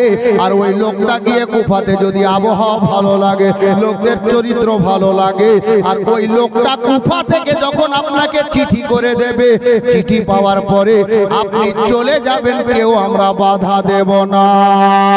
এটা কাজ করলে কেমন হয়? আমার হুসাইন বললেন, বাবা তোমরা ভালো কথা বললে রে, এটা করলে ভালো হয়। বলছো যখন তোমরা, তাহলে আমি হুসাইন দাঁড়িয়ে যাচ্ছি। এবার আমি হুসাইন বলছি, তোমাদের মধ্যে থেকে কে যাবা বলো, আমি তাকেই পাঠাবো। কে যাবে বলো? অনেক লোক সামনে দাঁড়িয়েছে। আমার হুসাইন ইবনে আলী বলছেন, বলো কে যাবে? হযরতে হুসাইন ইবনে আলী বারবার জিজ্ঞেস করছেন, কেউ কথা বলে না, সবাই চুপচাপ দাঁড়িয়ে আছে, বসে আছে। হুসাইনে পাক কয়েকবার বললেন, তারা বলল না, কেউ শব্দ দিল না, সাড়া দিল না। আমার হুসাইন বললেন, বাবারা, মক্কাবাসীর লোকেরা গো, এবার আমার সামনে ছেড়ে দাও, আমাকে যেতে দাও, রাস্তা করে দাও গো। তোমরাই বললে তোমরা কেউ যাওয়ার জন্য তৈরি না, আমি নিজে হুসাইন যাব। এ বাবারা, যখন এই কথা আমার হুসাইন বলেছেন, ওই মজমা থেকে একটা জওয়ান দাঁড়িয়ে গেল। ওই জওয়ানটার নাম হলো হযরতে মুসলিম বিন আকিল রাদিয়াল্লাহু তাআলা আনহু। আমার ইমাম হুসাইনের নিজের চাচাতো ভাই, আকিলের বেটা ইমাম মুসলিম রাদিয়াল্লাহু তাআলা আনহু। উনি ডাক দিয়ে বলছেন, হুজুর না গো, আপনাকে যাওয়া লাগবে না হুজুর, আমি ইমাম মুসলিম যাবার জন্য তৈরি আছি। হযরতে ইমামে পাক বললেন, ভাই মুসলিম রে, যাবে তুমি যখন, আর দেরি করিও না ভাই, অনেকটা দেরি হয়ে গেছে, তাড়াতাড়ি করো, তৈরি হয়ে যাও, আর মক্কা থেকে কুফার রাস্তা রওনা দাও। ইমাম মুসলিম বললেন, হুজুর একটা কথা। কি কথা রে ভাই? হযরতে ইমাম মুসলিম বলছেন, দাদা গো, ডেকেছে ওরা আপনাকে, আপনি যাবেন না, আমি যাব যদি আমাকে ওরা না মানে। কথা তো ঠিক, আপনাকে ডেকেছে, আপনারা আমাকে দাওয়াত করলেন, আসমাউল জীবনী করতে হবে, আসুন। আর আমি না বলে জীবনী শুরু যেদিন হবে, অন্য একটা বক্তাকে পাঠিয়ে দিলাম। আপনারা কি করলেন? আমাদের পছন্দ না, একে ফিরিয়ে দাও। হতেই পারে, কারণ পছন্দ করেই লোক দাওয়াত করে। অনুরূপ আমার হুসাইন ইবনে আলীকে হযরতে ইমাম মুসলিম বললেন, হুজুর ওরা তো ডেকেছে আপনাকে আমাকে না, কিন্তু আপনি যাচ্ছেন না, আমি যাচ্ছি, তারা যদি না মানে। আমার হুসাইন বলছেন, মুসলিম তুমি কি বলতে চাইছো রে ভাই? বলে, হুজুর আমি যাওয়ার আগে একটা চিঠি লিখেন, একটা চিঠিতে দুটো কথা লিখে দেন, আর আমার যাওয়ার আগে চিঠিটা কুফাতে পাঠিয়ে দেন, তাহলে আমার মন বলছে বড় ভালো হবে। কি করব ভাই বল রে? বলছে, হুজুর গো আপনি একটা চিঠিতে লিখে দেন, ও ইমাম, ও কুফাবাসীর লোকেরা, আমি ইমাম হুসাইন বলছি, কোনো কারণবশত আমি আসলাম না রে, তবে তোমাদের বলাতে আমি চিন্তা ভাবনা করি আমার চাচাতো ভাই ইমাম মুসলিমকে আমার পরিবর্তে নাইব বানিয়ে পাঠালাম, তোমরা আমি আসা পর্যন্ত এই মুসলিমের হাতে আমার নামে মুরিদ হয়ে যেও, আর ইমাম মুসলিমকে ইমাম বানিয়ে তোমরা নামাজ পড়িও। আমার ভাই মুসলিম যাবে, আর ওখানে কুফাতে যাওয়ার পরে অল্প কিছুদিন কাটাবে, আর মুসলিম যখন চিঠি লিখে আমাকে ডেকে নেবে রে, আর দেরি করব না, আমি তাড়াতাড়ি তোমাদের মধ্যে পৌঁছে যাব। এটা কাজ আপনি একটু করে দেন দাদা। তো আমার ইমাম হুসেন বলছে, ভালো কথা, দে কাগজ কলম দে, আমি লিখে দিচ্ছি। হুসাইনে পাক নিজের হাতে লিখে আর একটা পিয়নকে দিয়ে চিঠি ছেড়ে দিলেন। আমার ইমাম মুসলিমকে বললেন, ঠিক আছে মুসলিম, চিঠি তো তুই তো এখন তৈরি হসনি, চিঠি পাঠিয়ে দিলাম, তুই তৈরি হ, তোর আগে চিঠি চলে যাবে, তারা তোকে মেনে নেবে। ঠিক আছে হুজুর আমি তৈরি হব, তবে আমার মনে একটা বাসনা, মনের একটা আশা জেগে গেছে, আকাঙ্ক্ষা জেগে গেছে। আরে আবার কি আশা জাগলো রে? তুই তো যাবি, ওয়াদা করলি। বলে, হ্যাঁ হুজুর যাবো, নিঃসন্দেহে আমি যাবো, ওয়াদা করেছি, ওয়াদা নিভাবো। কি আশা জাগলো? আহা বাবারা, ভাইরা, মা বোনেরা, আমার ইমাম মুসলিম রাদিয়াল্লাহু তাআলা আনহু উনি বলেন, ওগো আকা, ওগো মা ফাতেমার নূরে নাজার, ওগো ইমাম হুসাইন, আমি এমন দেশে যাওয়ার জন্য তৈরি হলাম হুজুর, আর ফিরে আসবো কিনা জানি না, আপনার সঙ্গে আর দেখা হবে কিনা জানি না, তবে হুজুর গো আমার মনে বড় আশা জেগেছে, যখন যাব ওয়াদা করে নিয়েছি, তবে রাতের বেলাতে নয়, আমি যাব আপনার পিছনে। আজকে ফজরের 2 রাকাত ফরজ নামাজটা মা ফাতেমার বেটা ইমাম হোসেনের ইক্তেদা করে নামাজটা আদায় করে আমি মক্কা থেকে বেরিয়ে যেতে চাই। হুজুর গো জানি না দেখা হবে কি না, আপনার পিছনে জীবনের শেষবারের মতো 2টা রাকাত নামাজ পড়তে চাই হুজুর, তারপরে মদিনা মক্কা আমি ছেড়ে কুফায় চলে যাব। বাবারা গো, দয়ার নবীর আওলাদ, নবীর নাতি গো, দয়া হয়ে গেল। বলে, ভাই মুসলিম রে, ঠিক আছে সময় দিলাম, তবে ভোরবেলাতে আর দেরি করিস না রে ভাই, নামাজ আদায় করে তাড়াতাড়ি বেরিয়ে যা। বলে, হুজুর তাই হবে। সবাই নিজে নিজের বাড়ি গেলেন, হুজুর দাঁড়িয়ে গেলেন। বাবা রাতটা গত হলো, সবাই ঘুমিয়েছে। ইমাম মুসলিম বাড়িতে গিয়ে নিজের ব্যাটিং পত্র গুছিয়েছে, যেই সাওয়ারিটাই চেপে, ঘোড়া কিংবা উটে, যেই সাওয়ারিতে চেপে আমার মুসলিম যাবেন বাবা, ওই সাওয়ারিকে সারা রাত খাওয়া দাওয়া করিয়েছে, তৈরি করে নিয়েছে ব্যাটিং পত্র। নামাজের পূর্বে ওই সাওয়ারির পিঠে বোঝাই করে দিয়েছেন। আর যেমনই আজান হয়েছে ফজরের নামাজ আদায় করার জন্য ইমাম মুসলিম হারাম শরীফে তাশরীফ নিয়ে আসলেন, অর্থাৎ কাবা ঘরে চলে এলেন। ইমাম হলেন ইমামুল আম্বিয়ার প্রিয় নাতি ইমামে হুসাইন রাদিয়াল্লাহু তাআলা আনহু, আর মুক্তাদি হলেন হযরতে জাইনাল আবেদিন, হযরতে ইমাম আলী আকবর, হযরতে ইমামে কাসিম, হযরতে আলী আকবর, হযরতে আপনার কি বলে আব্বাস আলামবারদার। ইমাম মুসলিম ইনিও মুক্তাদি হলেন বাবা। ফজরের 2 রাকাত নামাজ আদায় হয়ে গেল, আর যেমনই নামাজ আদায় হয়েছে আমার হুসাইনে পাক বললেন, ভাই মুসলিম রে আর দেরি করিস না, তাড়াতাড়ি করে মক্কা থেকে বেরিয়ে যা, কুফা শহর রওনা দিয়ে দে। উনি বললেন হুজুর আমি একেবারে তৈরি আছি। সামনে গেলেন, হুজুরের সঙ্গে মুসাফা করলেন, হস্ত মোবারকে বসা দিলেন, মানে চুমা দিলেন, আর চুমা দিয়ে হুজুরকে সালাম জানিয়ে উনি বললেন হুজুর আমি চলে যাচ্ছি, বেঁচে থাকলে দেখা হবে, নইলে কাল হাসরের মাঠে দেখা হবে, আমার জন্য আল্লাহর কাছে দোয়া করিয়েন হুজুর। সালাম দিয়ে ইমাম মুসলিম রাদিয়াল্লাহু তাআলা আনহু বাড়িতে গেলেন। যেই সাওয়ারিতে চাপবেন রে বাবা, সাওয়ারি রেডি করা ছিল। উনি বাবা হুজুরকে ওয়াদা করেছেন, হুজুরকে কথা দিয়েছেন বলে তাড়াতাড়ি গিয়ে ওই সাওয়ারির পিঠে, ওই ঘোড়ার পিঠে আমার ইমাম মুসলিম বাবা বসে গেলেন। যেই সাওয়ারিকে লাগামটা ইশারা করলে 70-80 কিলোমিটার গতিবেগে ছুটতো রে বাবা, আমার ইমাম মুসলিম ঘোড়ার পিঠে বসে লাগামটা টানছেন, লাগামের ইশারা করছেন। ঘোড়া বাবা চলে না, চলবে তো চলবে কি করে গো? এ বেরাদার, হযরত ইমাম মুসলিম চিন্তা করছেন, আল্লাহ গো ঘোড়া কেন চলে না? এই দুলদুল ঘোড়া তোর কি হলো রে, কেন চলছিস না রে? হযরত গেরামি ঘোড়া নিজের ভাষায় বুঝাতে চাইছেন ইমাম মুসলিম, আমি যাব তো যাব কি করে গো?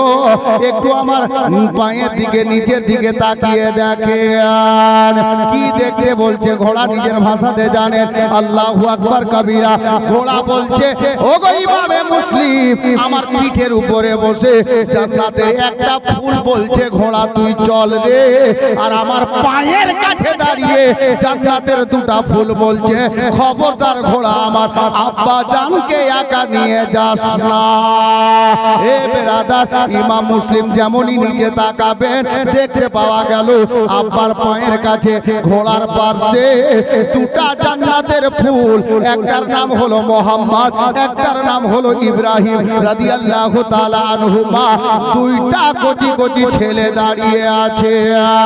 ওরা কে জানেন গো? ইমাম মুসলিমের দুইটা বেটা। হযরতে ইমাম মুসলিম বলছেন বেটা তোরা এখানে রে? বলে হ্যাঁ আব্বা আমরা এখানে দাঁড়িয়ে আছি। কি হলো রে বেটা? বলে কোথায় যাবেন আব্বা? বলে বেটা রে আমি তোর চাচা হুসাইনকে কথা দিয়েছি রে, আমাকে বহুদূর রাস্তা অতিক্রম করতে হবে, আমি তোদের বাবা চললাম কুফা শহর। কুফা চললাম বেটা। দুই বেটা বলছে আব্বা আপনি যাচ্ছেন ভালো কথা, আমাদেরকে নিয়ে চলেন, আমাদের দুই ভাইকে নিয়ে চলেন। ইমাম মুসলিম বলছে না বেটা বহু দূর রাস্তা আছে, তোরা এখানে থাক মক্কাতে, আমাকে যেতে দে।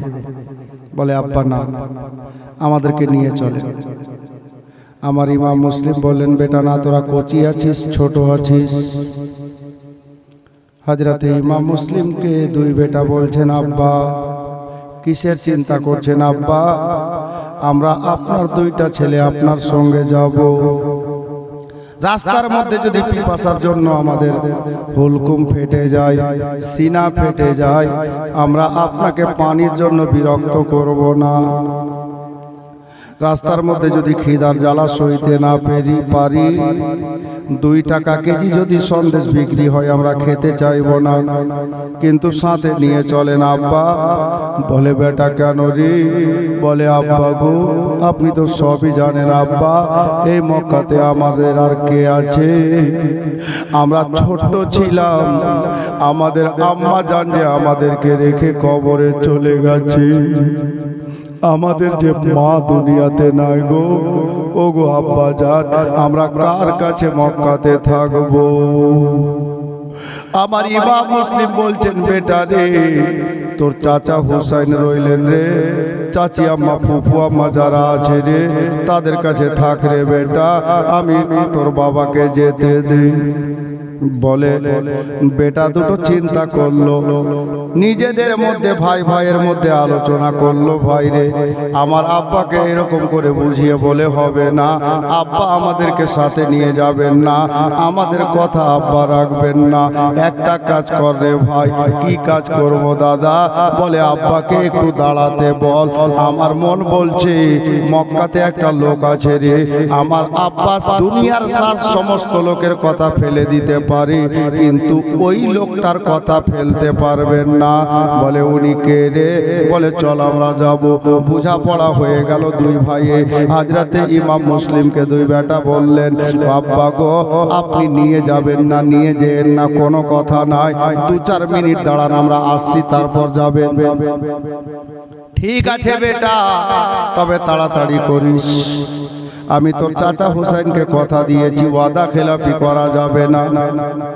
ঠিক আছে আব্বা, তাড়াতাড়ি আসছি। দুইটা বেটা যাচ্ছে আর একে অপরের সঙ্গে গল্প করছে। আরে কার কাছে যাবো রে? বলে অন্য কেউ নয় রে, আমার চাচা মা ফাতেমার বেটা হুসাইনের কাছে যাব। ইমাম আলী আসগরের আব্বা জানের কাছে যাব। আমার আব্বা হুজুরের কথা ফেলতে পারবেন না। উনি এসে যদি একবার বলে দেন, মুসলিম তুই তোর ছেলে দুটাকে সঙ্গে নিয়ে যা, আমার আব্বা আমাদেরকে না বলবেন না। ঠিক আছে চল। দুই ভাই মিলে গেলে চাচার দরজায় দাঁড়িয়ে, চাচা চাচা গো। কচি কচি বাচ্চার মধুর আওয়াজ, মিষ্টি আওয়াজ। আহা, আমার হুসেন বেরিয়ে এলেন। কে রে বাবা? বলে চাচা আমরা আপনার দুই ভাস্তা আছি। ও ইমাম মুসলিমের বেটা? জি হুজুর। তো এই সকাল সকাল আমার কাছে কি উদ্দেশ্যে বাবা? আহা, আমার ইমাম মুসলিমের দুইটা কচি কচি বেটা, বয়সে ইখতিলাফ মতভেদ। কেউ বলে 8 বছর 10 বছর, আর কেউ বলে 10 বছর 12 বছর, আল্লাহ বেশি জানেন।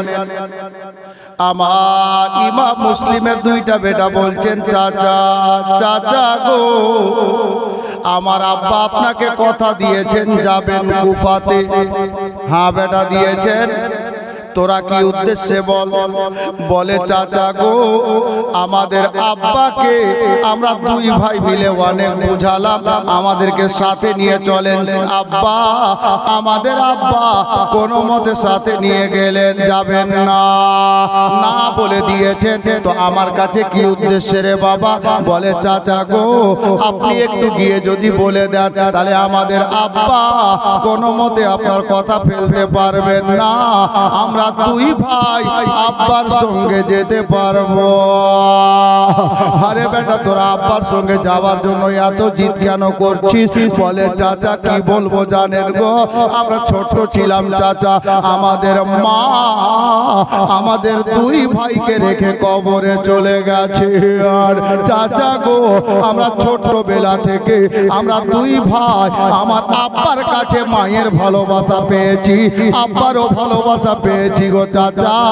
আর আব্বা যদি আমাদেরকে রেখে চলে যান, মায়ের ভালোবাসা আব্বার ভালোবাসা কার কাছে পাবো? আমাদের যে মা দুনিয়াতে নাই। চাচা গো, একটা বার গিয়ে আপনি বলে দেন।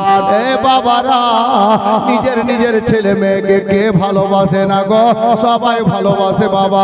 চলেন আমার হুসেন কি বলছেন দেখেন। এই ইমাম মুসলিমের বেটা, চল বাবা চল রে।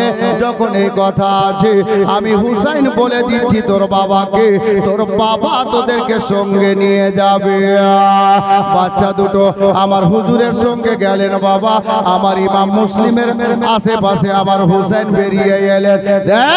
ইমাম মুসলিম, ইমাম মুসলিম বলছেন জি হুজুর বলেন। বলে ভাই রে, একটা কাজ কর। কি কাজ হুজুর? বলে এই যে তোর কচি কচি দুটা বেটা, এই মোহাম্মদ ও ইব্রাহিম দুইটা ছেলেকে সাথে নিয়ে যা কুফাতে। একা যেতে হবে না, দুই ছেলেকে সাথে নিয়ে যা। আমার ইমাম মুসলিম বলছেন হুজুর, জেনে শুনেও কথা বলছেন এরকম কথা? কেন জেনে শুনে বলছি জানিস রে? বলে কেন বলছেন হুজুর? আপনি তো এটা কথা ভালো করে জানেন গো হুজুর, আমি ইমাম মুসলিম এমন দেশে যাওয়ার জন্য তৈরি হয়েছি, যেখানে যাওয়ার পরে আমার জানাজা হবে কিনা গ্যারেন্টি নাই, আমার কবর হবে কিনা তাও কোনো গ্যারেন্টি নাই।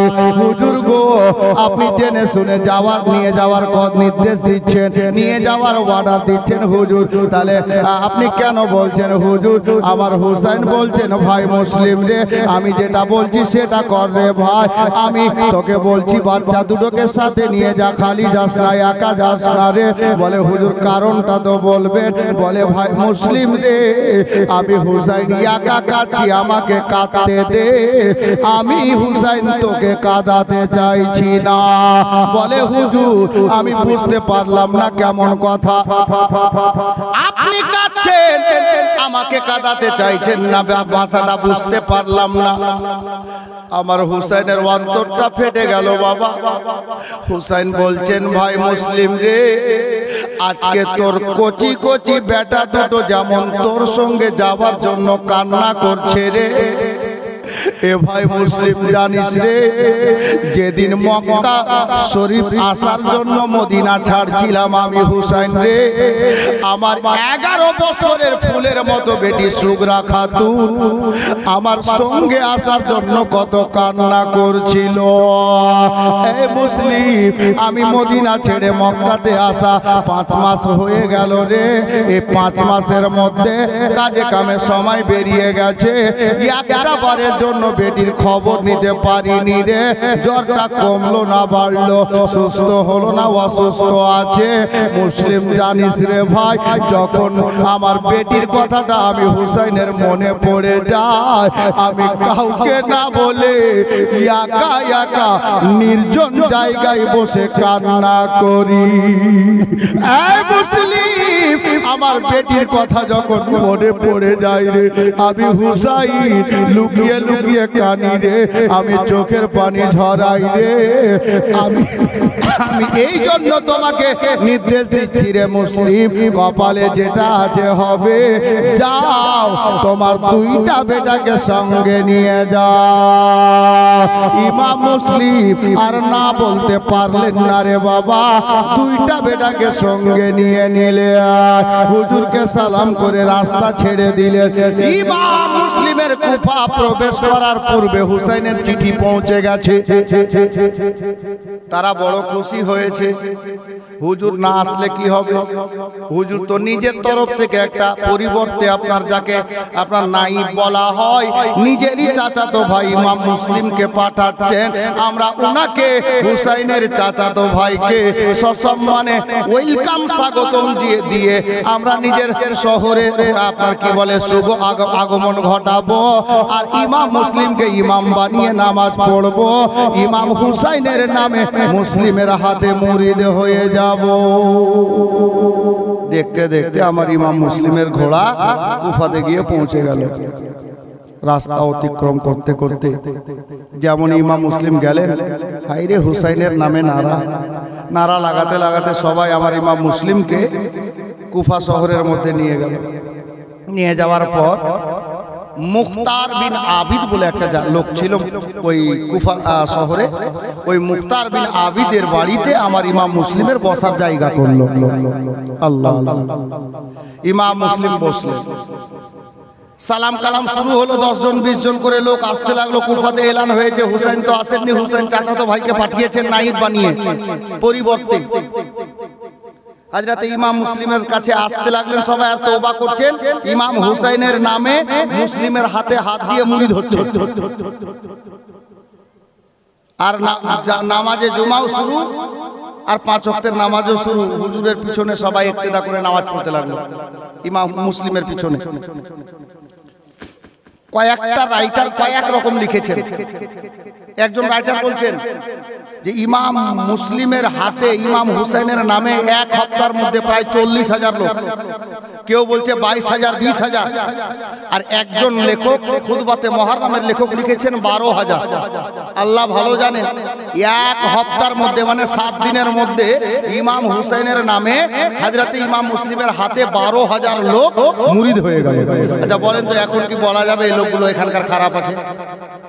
হুজুরকে এত ভালোবাসে যে আমি এসেছি হুজুরের নামে, আমার হাতে মুরিদ হচ্ছে 12,000 লোক 1 সপ্তাহের মধ্যে। এত মহব্বত, এত ভালোবাসা, এত প্রেম। তো ইমাম মুসলিম চিন্তা করছেন, একদিন রাতে বিছানায় আরাম করছেন যে আল্লাহ, আমি না এসে যদি হুজুরই চলে আসতেন, ইমাম হুসাইন চলে আসতেন, আমার মনে হচ্ছে যে এতদিন 12,000 না লাখ পেরিয়ে যেত। উনি আসলে আমার আশাতে এই অবস্থা, উনি আসলে কি হতো? কথা ঠিক।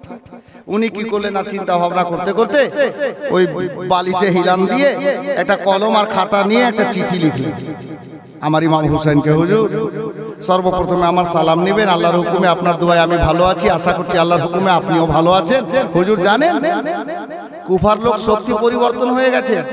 আমি এই এক সপ্তাহের মধ্যে আপনার নামে নিজের হাতে ওদেরকে 12,000 লোককে মুরিদ করেছি।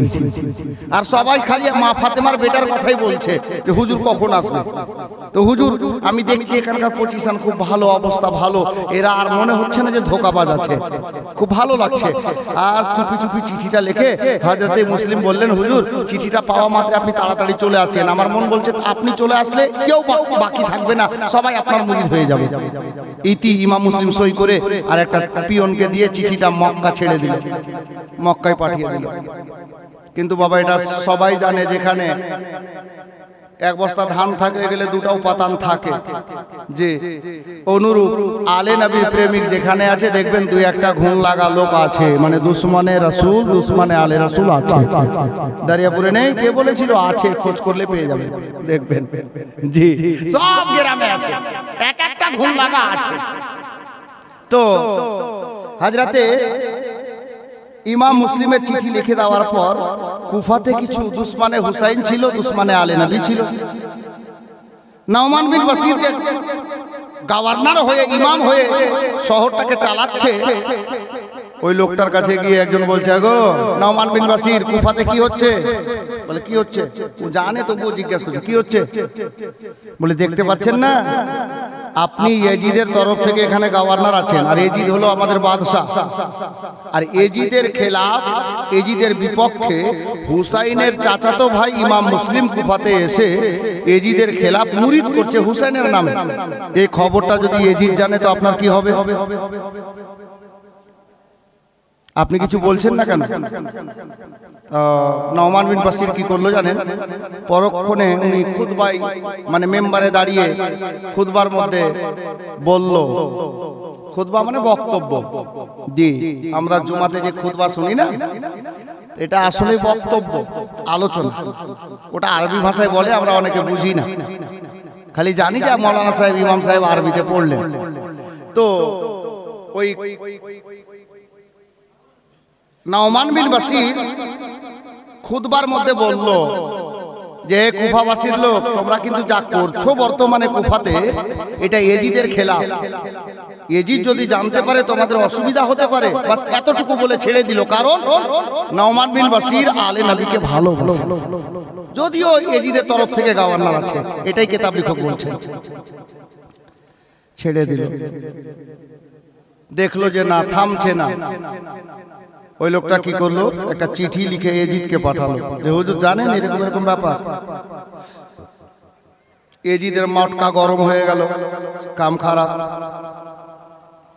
কিন্তু দুদিনের মধ্যে আবার দুটা লোক, একটা লোকের নাম তো আম্মার লেখা আছে, এক বদবক্ত আম্মার নামক লোক, ও আবার একটা চিঠি লিখলো। একটা লোক আর একটা চিঠি লিখলো। দুটা চিঠি দুদিনের মধ্যে আবার এজিদের কাছে। বলে হুজুর, মানে ওই এজিদকে হুজুর বলছে, ওটা এজিদের লোক। বলে হুজুর, আপনি যদি কুফা শহরকে নিজের করে রাখতে চান, নিজের আয়ত্তে রাখতে চান, তাহলে তাড়াতাড়ি কিছু একটা ব্যবস্থা নেন, নইলে কুফা আপনার হাত থেকে গেল।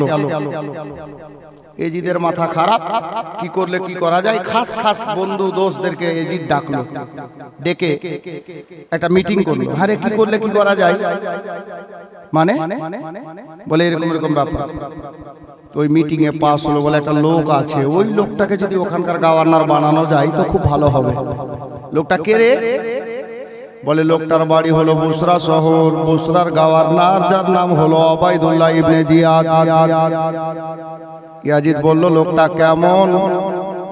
তো ইয়াজিদকে ওই দোস্ত বন্ধুগুলো বলল লোকটা কেমন শুনবেন? বলে কেমন? বলে দুপুর বেলাতে দিনের বেলাতে হাজার লোকের মধ্যে ওই ওবায়দুল্লাহ ইবনে জিয়াদ একটা ভালো লোককে মাটিতে ফেলে ডাইরেক্ট জবাই করে দিতে পারে। দিলের মধ্যে একটা চুল পরিমাণে মায়া দয়া নাই।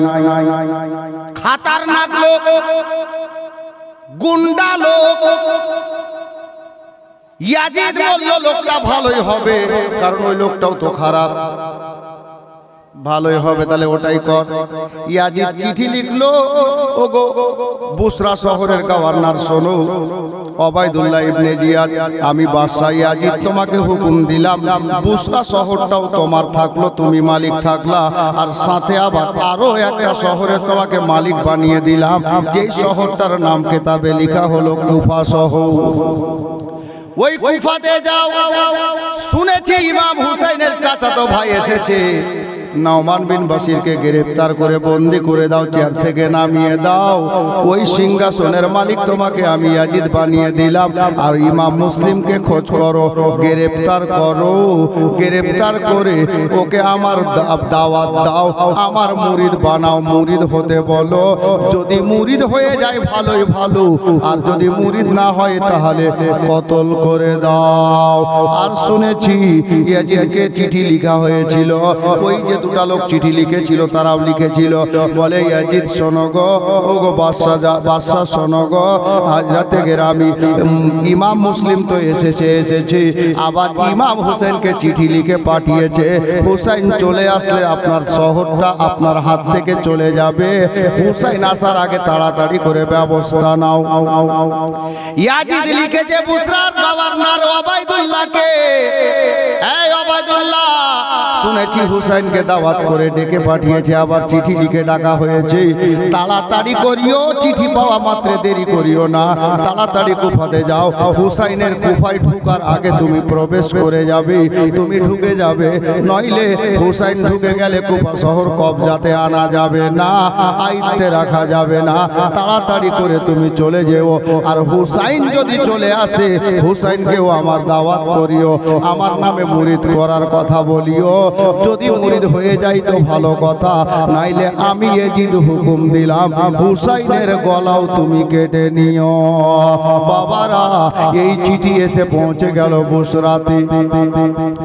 ওবায়দুল্লাহ ইবনে জিয়াদ চিঠি পাওয়া মাত্রে খুশিতে বিভোর হয়ে, তার ভাই ছিল একটা যার নাম কিতাবে ওসমান, ওসমান লোকটাকে ডাকলো, ভাই ওসমান রে, তুমি এই সিংহাসনে বসে যাও, আমি তোমাকে নাইব বানিয়ে দিলাম, জানাসিন বানিয়ে দিলাম, আর আমি ওবায়দুল্লাহ চললাম কুফাতে। ওসমানকে সিংহাসনে বসিয়ে দিয়ে বাবা হযরতে গেরামি এবার কি করলো, ওবায়দুল্লাহ ইবনে জিয়াদ সৈন্য সামন্তকে সঙ্গে নিল, আর বুসরা শহর থেকে কাদসিয়াতে এলো। কাদসিয়া বাংলা কিতাবে লেখা আছে কুদসিয়া, জি কাদসিয়া বলে একটা শহর, ওই শহরে এলো। ওই শহরে এসে ওবায়দুল্লাহ ইবনে জিয়াদ নিজের সৈন্য সামন্তকে ছেড়ে দিল বাবা, আর বাবা কি করলো জানেন গো, 20টা লোককে সঙ্গে রাখলো, আর আপনার কি বলে হেজাজি লেবাস লাগিয়ে নিল, আরাবিয়ানদের মতো হেজাজি লেবাস লাগিয়ে বুসরাত আপনার কাদসিয়া থেকে, যেই শহরটা কুফা শহরের মধ্যে, যেই রাস্তাটা মক্কা থেকে এসে ঢুকেছে মাগরিবের পরে এশার আগে, অন্ধকারের অবস্থাতে বাবা, অন্ধকার টাইমে হালকা হালকা অন্ধকার হয়েছে, এহেন অবস্থায় চেহারায় আপনার নেকাব ঢেলে অর্থাৎ পর্দা করে দিয়ে ঘোড়ার পিঠে উটের পিঠে বসে ওই কুফা শহরের মধ্যে বাবা ইবনে জিয়াদ প্রবেশ করছে। বাবারা, ইমাম মুসলিমের কাছ থেকে খবর হয়েছিল গো, আমার ইমাম হুসাইনকে চিঠি করা হয়েছে, আমার ইমাম হুসাইন হয়তো রাস্তাতে আছে, হেজাজি রাস্তা দিয়ে উনি চলে আসবেন। হে বেরাদার, এই অবস্থায় কুফার লোকেরা দেখতে পেল একটা দল চলে আসছে, একটা কাফেলা চলে আসছে হেজাজি রাস্তা ধরে, তারা বুঝতে পারলো এটা হয়তো মা ফাতেমার বেটা হুসাইন আছে, হুসাইনের সঙ্গে ছেলে মেয়েরা হবে, তাদের চেহারাতে পর্দা দেওয়া হবে, কারণ ইনারা পর্দাওয়ালা ঘরানার মেয়ে গো। হযরতে গেরামি এই ইমামে হুসাইনকে ভেবে কুফার লোকেরা আমার মা ফাতেমার বেটার নামের নারা আরম্ভ করেছে। কুফাবাসীর লোকেরা আমার মা ফাতেমার বেটা চলে আসলেন রে, নবীর নাতি হুসাইন চলে এলেন রে। নারা লাগাতে লাগাতে আমার ইমাম হুসাইনকে ভেবে ইবনে জিয়াদকে কুফার মেন গেটের মধ্যে নিয়ে আসলো বাবা। আর এত ভিড় জমে গেল আর চলাচল মুশকিল হয়ে গেছে, লোক বাড়ি থেকে বেরোতে লাগলো। চল নবীর নাতি হুসাইন আসলেন দেখে আসি। এ বেরাদার, এহেন অবস্থায় চলতে চলতে বাবা আস্তে আস্তে কাফেলাকে নিয়ে কুফার আপনার কি বলে মেন মার্কেটে মেন বাজারে আসা হলো। ময়দানে দাঁড়িয়ে লোকে লোকারণ্য হয়ে গেছে, পা রাখার জায়গা নাই, আর চলা যায় না। ওবাইদুল্লাহ ইবনে জিয়াদ কি করলো, নিজের খাস লোকটাকে বলল আর দেরি করা যাবে না, এলান করে দেয়া। বেরাদার, ইবনে জিয়াদের খাস লোক এলান করলো, রে কুফাবাসীর লোকেরা তোমরা ভুল নারা লাগাচ্ছ, গলত নারা লাগাচ্ছ। সবাই তাজ্জুব হয়ে গেল, তার মানেটা কি হয় রে? বলে এটা মা ফাতেমার বেটা না রে, এটা নবীর নাতি হুসাইন না রে, তোরা যার নামে নারা লাগাচ্ছিস এটা ওই ব্যক্তি না। কিছু লোক বলল তাহলে কে আছে? যেমনই চেহারা থেকে পর্দা তোলা গেছে দেখতে পাওয়া গেল এটা অন্য কেউ নয়, এই লোকটা হলো বুসরার গভর্নর ওবাইদুল্লাহ ইবনে জিয়াদ। নবীর পুরাতন